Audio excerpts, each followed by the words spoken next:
बहुत जगह कथाओं में उत्सव मनाया जाता है उत्साह के साथ, लेकिन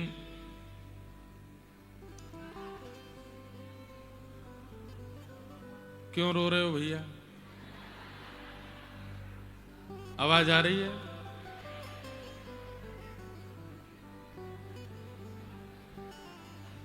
अगर झूठ बोले ना तो बगल वाले के पेट में दर्द होगा। और एक बात बीच में ऐसे रोका नहीं करो, महाराज करके रोक रहे हो, कभी जय जय करके रोक रहे हो। एक व्यक्ति तो नाना जी बोलता है हमको,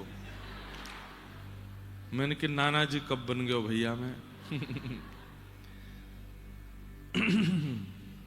थोड़ा नेत्र बंद करके ध्यान। अच्छा, एक मेरे को पता चली, पीछे कुछ लोग बात वार्ता करते रहते हैं बीच बीच में, कथा के बीच में मौन रहा कीजिए। कितनी भी संख्या में आप आते हैं, मौन रह करके कथा सुननी चाहिए। जीव का कोई काम नहीं है, केवल कीर्तन भजन में ही इसका प्रयोग कीजिए, बाकी के समय इसको मौन रखिए। हमको बहुत जो अब आपको हम कितनी मेहनत करते हैं, यहाँ पे कथा करते हैं, सुबह शाम को लाल जी के उत्सव में 2.5 घंटा नॉन स्टॉप गाते हैं, ऊंचे ऊंचे स्वर में गाते हैं। फिर रात में घर परिवार बाहर के लोग सबसे मिलते हैं, सो भी नहीं पाते, फिर सुबह आके कथा करते हैं। इतना परिश्रम, गले को भाई थोड़ा तो धीरे धीरे बोले हम, तो उसको ध्यान से सुनने का प्रयास करो। आवाज नहीं आएगी तो कुछ ना कुछ कर रहे हैं, अभी बढ़ाते हैं। क्या बता रहा था मैं? तो कल नंदोत्सव मनाया, खूब आनंद हुआ।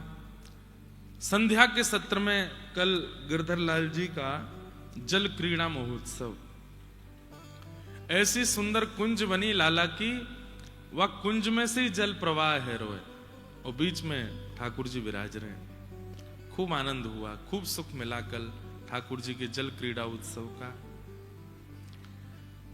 हम आप सब लोग प्रत्यक्ष अनुभूति तो कर नहीं सकते, इतने योग्य तो हम हैं नहीं, इसलिए उत्सवों के माध्यम से हम भावानुभूति करते हैं।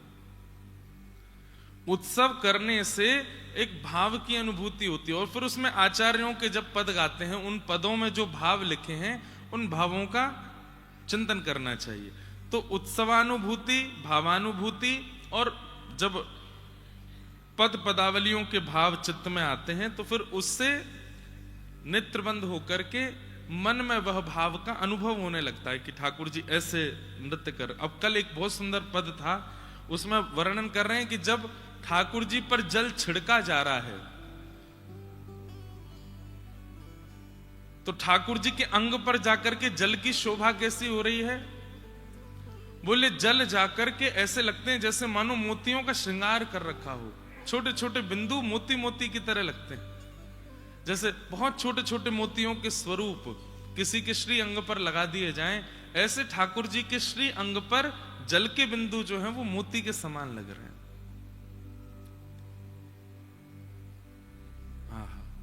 अभिनव जलधर सुंदर, ठाकुर जी का श्री अंग कैसा है? अभिनव जलधर, अभिनव मतलब भयंकर गहरे जल के समान ठाकुर जी का वर्ण है। और उसमें जब सामान्य जल छिड़का जाता है, यमुना जी का जल छिड़का जाता है, तो जल भी अपने आप को सौभाग्यवंत मानता है और श्री अंग पर जाकर के अपने अपने वर्ण को थोड़ा श्वेत कर लेता है।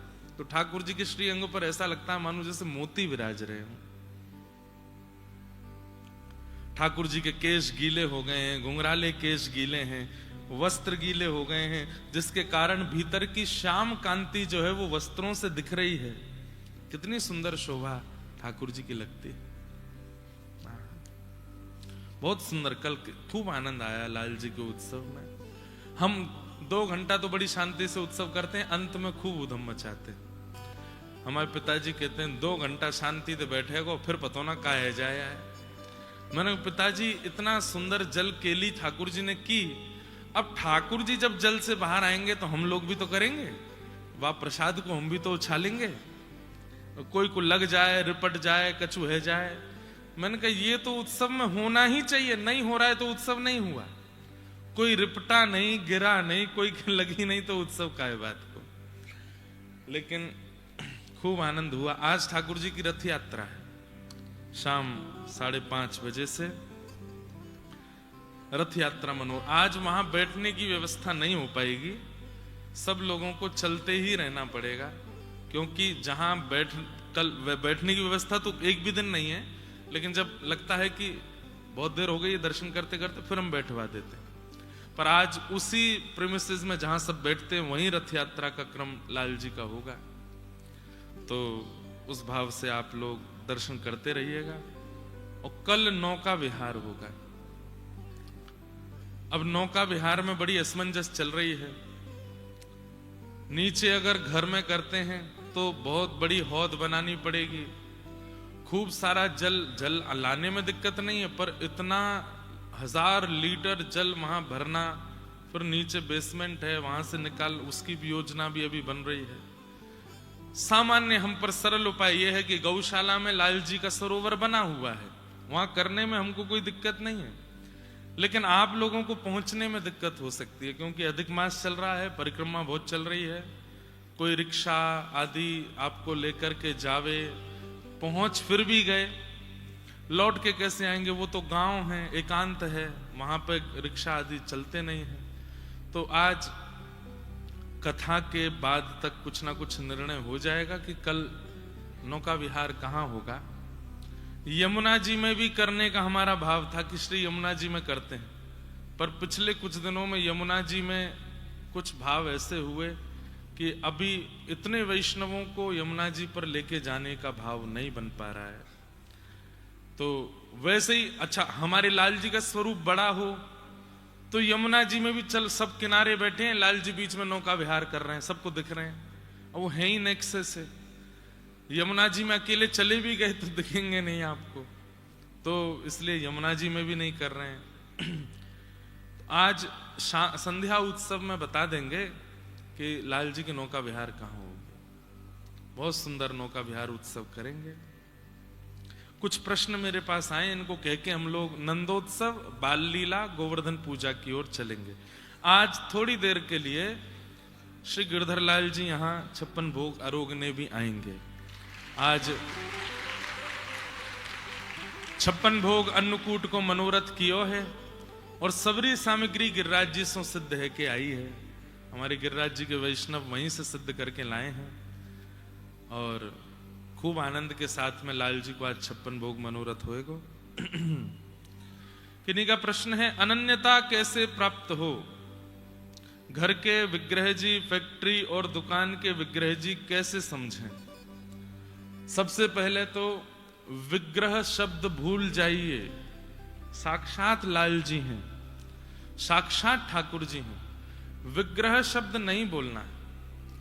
विग्रह कहकर के आप संकेत कर रहे हो कि आपके ठाकुर जी जो हैं वो पाषाण हैं, वो निर्जीव हैं, इसलिए विग्रह शब्द का प्रयोग मत कीजिए। आधी अनन्यता तो यहीं से शुरू हो जाएगी।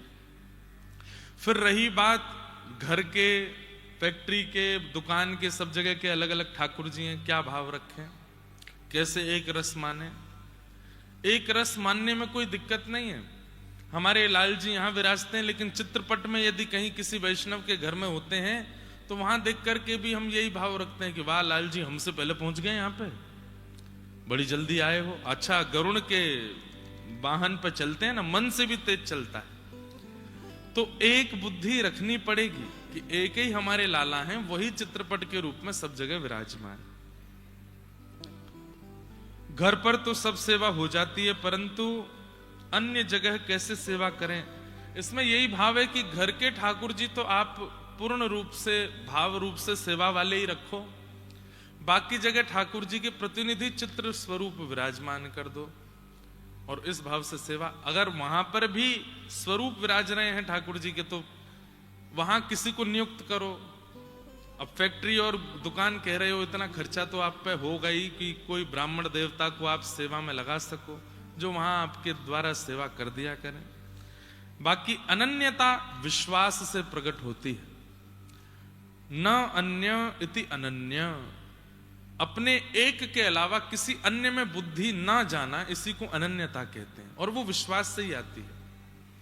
मेरे तो गिरधर गोपाल, दूसरो ना कोई मेरे तो गिरधर गोपाल, दूसरो ना कोई।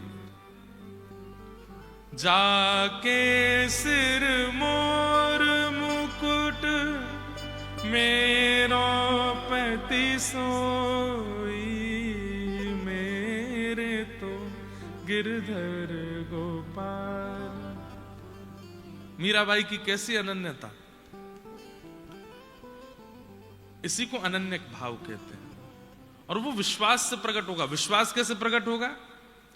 सत्संग से प्रकट होगा, हरिजनों के संग से प्रकट होगा, कथा श्रवण से प्रकट होगा। और कई बार जीवन में आई घटना और उस घटना के समय पर किया गया कीर्तन और उस कीर्तन से नष्ट हुई वो घटना विश्वास को प्रकट करती है। पर घटना की प्रतीक्षा क्यों करो, पहले से ही विश्वास रखो। दूसरा भाव, भगवान अपने भक्त का अपनी ओर कैसे खींचते हैं, उसके योग्य गुणों को, स्वभाव को देख के। रूप, अष्टसखा गाते हैं, प्रीतम प्रीत ही सो पई है, यद्यपि रूप गुणशील सुधरता, इन बातन न रिझई है, प्रीतम प्रीत ही सो पई है। आपके चित्त का व्यवहार कैसा है, आपके अंदर प्रीति कैसी है, आपके अंदर प्रेम कितना है, आपके अंदर धन्यता कितनी है, आप सरल कितने हो, आपका स्वभाव मधुर कितना है, उससे ठाकुर जी रीझते हैं। अपने जीवन में होने वाली गतिविधियों पर आप क्या निर्णय लेते हो, उससे ठाकुर जी रीझते हैं। ये जो जीवन में कई बार संकट आते हैं ना, ये ठाकुर जी भेजते हैं जानबूझ के, देखूं तो सही कहां निर्णय लेगो।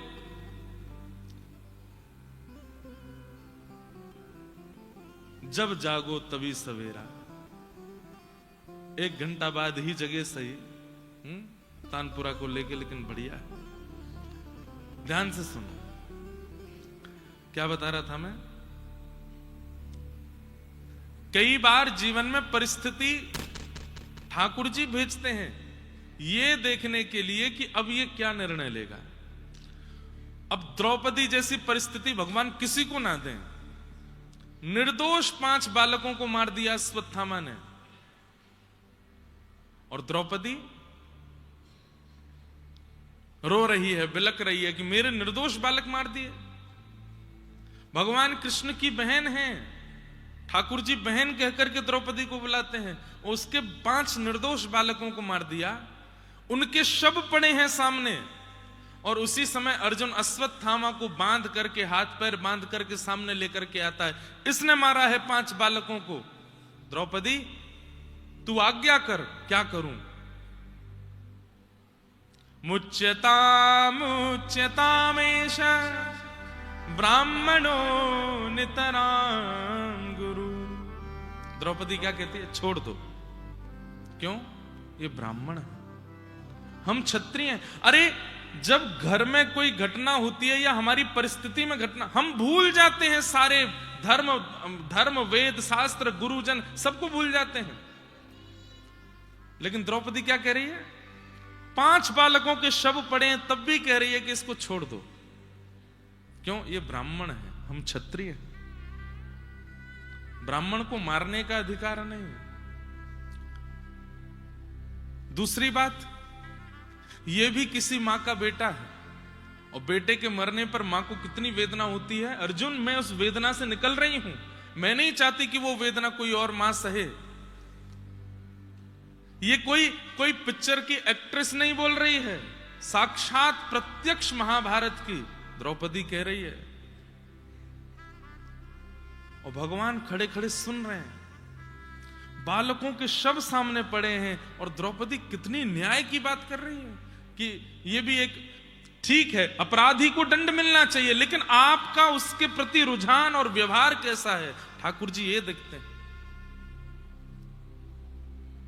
ये भी किसी मां का बेटा है। मैं वो वेदना उस मां को नहीं देना चाहती जिस वेदना में मैं स्वयं हूं, इसलिए इसको मत मारो। अर्जुन, इसको मारने से मेरे पांचों बालक जीवित तो होंगे नहीं, फिर मार करके क्या फायदा। और अंतिम बात बोल करके तो मानो द्रौपदी ने पूरी सभा को अपना लिया। क्या ये ब्राह्मण है, एक मां का पुत्र है, आदि आदि ये सब बात एक तरफ। जिस गुरु ने तुमको धनुष बाण चलाना सिखाया ये उनका बेटा है। गुरु के अनंत उपकार हैं हमारे ऊपर। जिन गुरु की कृपा से अर्जुन तुम गांडीव धनुष उठा पाते हो, प्रत्यंचा चढ़ा पाते हो, उन गुरु का ये पुत्र है। क्या गुरु ऋण से तुमको भय नहीं लगता? गुरु का कर्जा है हमारे ऊपर कि उन्होंने हमें इस योग्य बनाया। कम से कम उस कर्जे को ऐसे चुकाओ कि उनके पुत्र का सम्मान करो, उसको मारो मत। बाकी सब तो शांत खड़े हैं, लेकिन दूर खड़े श्याम सुंदर के नेत्रों से आंसू गिर रहे हैं। और भगवान ने अपना नाम दे दिया द्रौपदी को, निरीक्ष कृष्णापकृतम गुरु सुतम। वहां वर्णन है, द्रौपदी ने गुरुपुत्र को देखा ना, कृष्णा अपने गुरुपुत्र को देख रही है। भगवान ने नाम रखा, मेरा नाम कृष्ण और द्रौपदी का नाम कृष्णा। इससे खिंचे चले आते हैं ठाकुर जी।